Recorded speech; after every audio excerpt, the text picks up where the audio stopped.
આજે આપણે મરચાંનું શાક બનાવીશું. તો મરચાં છે તેને આપણે બીજ કાઢી અને તૈયાર કરી લીધા છે. હવે આપણે તેને ભરવા માટે આપણે મસાલો બનાવીશું. લોટ છે તેમાં આપણે તેલ નાખ્યું છે. હવે આપણે ધીમા ગેસે આપણે શેકી લઈશું તેને. આ રીતે શેકતા જવાનું છે.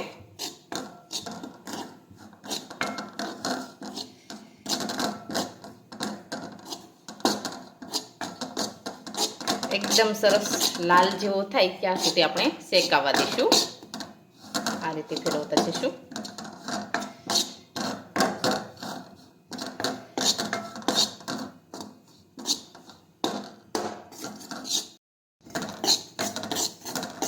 હવે આપણો લોટ છે તે એકદમ સરસ શેકાઈ જવા આવ્યો છે.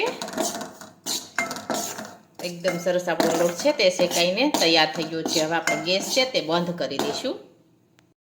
હવે આપણે લોટ શેક્યો છે તેમાં આપણે બધા મસાલા નાખીશું.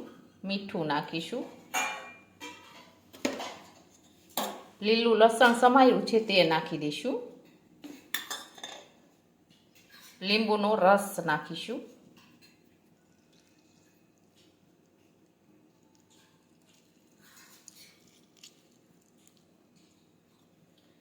હવે આપણે જીરું નાખીશું. હળદર નાખીશું. આપણે ખાંડ નાખીશું. હવે આપણે બધા મસાલા છે તે આ રીતે આપણે મિક્સ કરી દઈશું.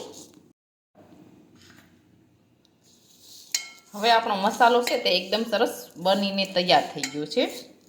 હવે આપણે તેમાં મરચાં ભરી લઈશું. હવે આપણા મરચાં છે તે એકદમ સરસ ભરાઈને તૈયાર થઈ ગયા છે. હવે આપણે શાક છે તે વઘારી લઈશું. શાક વઘારવા માટે આપણે તેલ છે તે ગરમ કરવા મૂકીશું.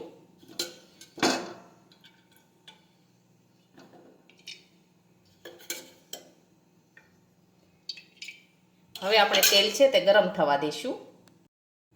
હવે આપણું તેલ છે તે ગરમ થઈ ગયું છે. હવે આપણે તેમાં રાઈ અને જીરું નાખી દઈશું. આપણે જે મરચાં ભર્યા છે તે નાખી દઈશું.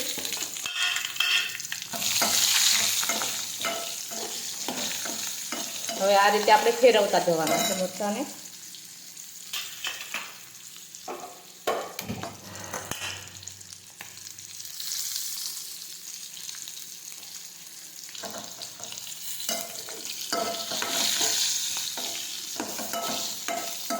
એકદમ સરસ મરચાં છે તે તળાઈ રહ્યા છે.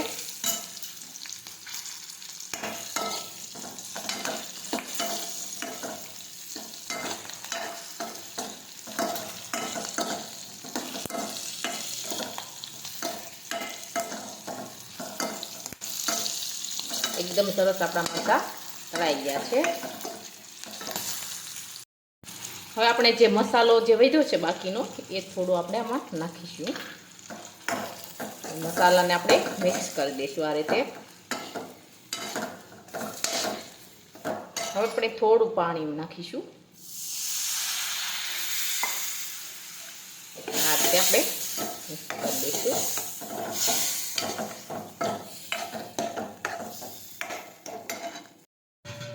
હવે આપણે થોડીક છાશ નાખીશું.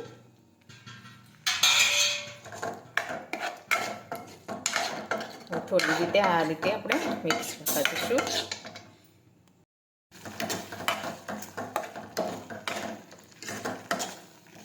હવે આપણું શાક છે તે એકદમ સરસ બનીને તૈયાર થઈ ગયું છે. હવે આપણે ગેસ છે તે બંધ કરી દઈશું. હવે આપણું મરચાંનું શાક છે તે એકદમ સરસ બનીને તૈયાર થઈ ગયું છે. અને અમારો આ વિડીયો ગમે તો અમારી JK કુકીઝ એન્ડ હેન્ડવર્ક ચેનલને લાઈક કરો, શેર કરો અને સબસ્ક્રાઈબ કરો.